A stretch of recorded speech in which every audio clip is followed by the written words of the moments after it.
Today I'm going to show you how to make a cardboard loom. A loom can be used to make a tapestry weaving, which is something you can hang on a wall, and I can show you an example of a tapestry weaving at the end of the video too.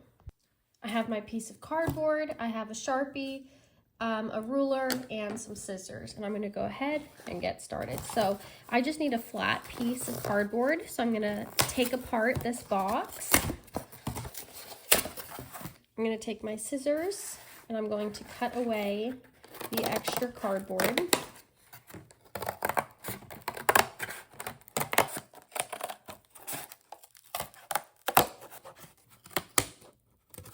Okay, this is what I'm left with. I'm going to take my Sharpie and open it up. Take my ruler, and I need to decide, do I want the spacing to be 1/4 inch, 1/2 inch, or 1 inch? So if we did 1 inch spacing, that would be far too wide for our warp threads. The warp threads are the threads that go top to bottom, and it kind of is like the structure. I would kind of consider it almost like a grid. It's something to hold all of the weft threads. The weft threads are the ones that go left to right and are actually making up the image or the design of your tapestry weaving. So 1 inch, the spacing is gonna be too wide, and 1/2 inch would be great maybe for like elementary school. But what I think is most ideal for beginner, maybe in middle or high school or as an adult, would be 1/4 inch spacing. So again, we're gonna do 1/4 inch spacing. I'm just setting up my ruler so it's lined up with the left hand edge right here, zeroing out at the left hand edge. You can see that it's not high up on here, it's not sitting below it. I just have it kind of hanging off of the bottom area right here. And I'm going to put a little line, a little dash every 1/4 inch. And you want to hold your cardboard and your ruler steady. So I slide this down and then slide my ruler up towards the top and repeat those steps.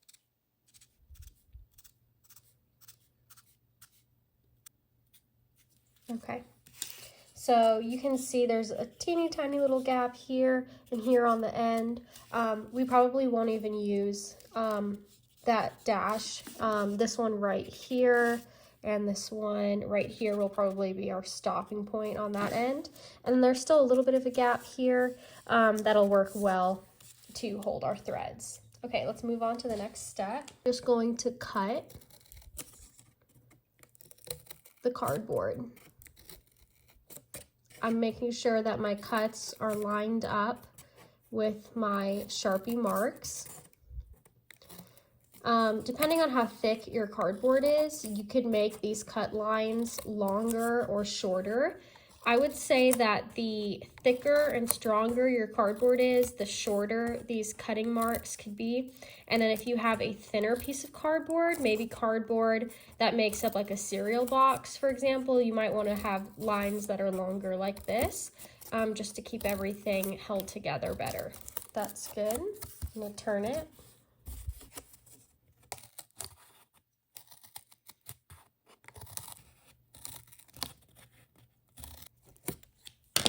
Okay, so I have these all along the bottom and all along the top. Now it's time to add our warp threads. So I'm going to take one of the ends. I'm going to turn this over so I'm looking at the back.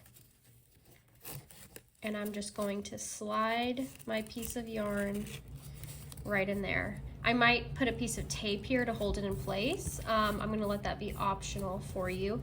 As far as the type of tape, I usually use like masking tape or Scotch tape to hold it. Now I'm going to turn it back to the front.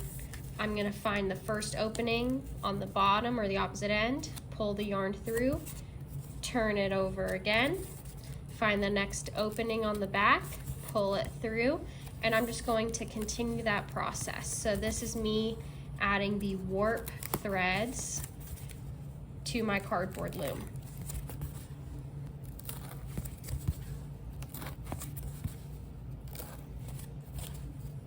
Just put that through the last one. I'm going to turn it over and I need to cut it right here. You don't want to cut it too short down here. You want to leave a little bit of room. Awesome. And again, I could let tension hold that in place, or maybe I'll add a piece of tape here and a piece of tape here. It's time to add the weft threads. You can remember which is which, because the weft threads go weft to right, like left to right. So I have some yarn here. I'm just going to remove some of it, cut it. And then I have a plastic tapestry needle. So this is not really sharp. I mean, maybe a little bit, but not really. It's plastic, it's flexible, which is great for weaving. You thread it through the eye of my needle. Okay, so I've added my yarn.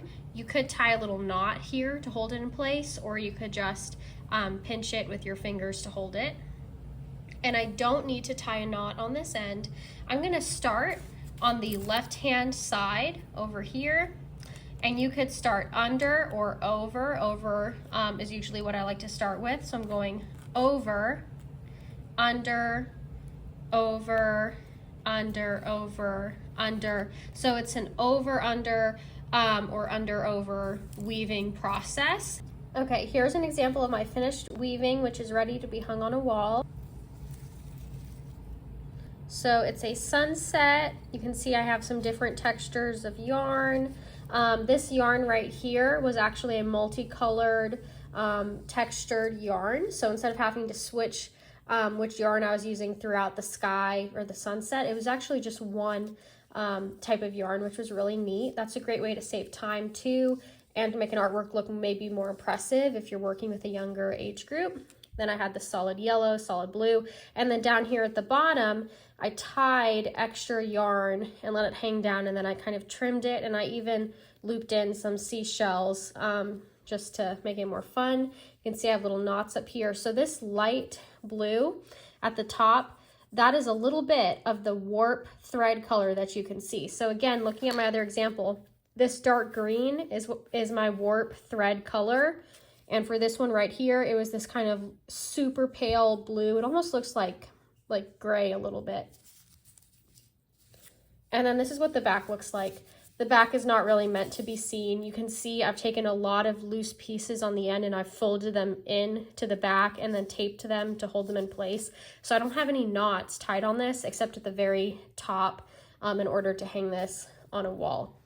So let's continue with this now. I'm gonna go over, under, over, under, over, under, and every so often I'll stop and I'll pull it through a little so I can grab the needle and hold it more easily. Over, under, over, under, over, under, over, under, grab and pull. Over, under, over, under, over, under, grab and pull. Over, under, over, under, over, under, and pull. So I'm gonna pull, pull, pull, pull, pull until I have just a little bit left on the end. And now I wanna use my fingers and I wanna slide this down, because if this is gonna be my first row at the bottom, I don't want it to be way up here. I wanna slide it down into place. Now you can see, due to my cutting, it is slightly uneven here. So when I moved that down with my fingers, I just kind of created a straight line for the bottom.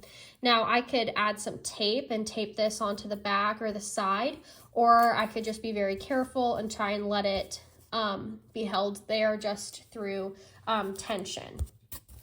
So I ended under, you can see the yellow is under the green. So when I go back now, this is still all one piece of yarn. Thank you, Obi.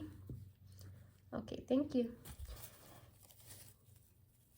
So when I go back, I'm not gonna go under because that's gonna undo what I did. I wanna go over, then under. So I'm doing the opposite of what I just did. And then every so often I will stop and pull. Oops, and I need to rethread my needle. So over, under, over, under, over, under, stop and pull. Over, under, over, under, over, under, stop and pull. Over, under, over, under, over, under, over, under.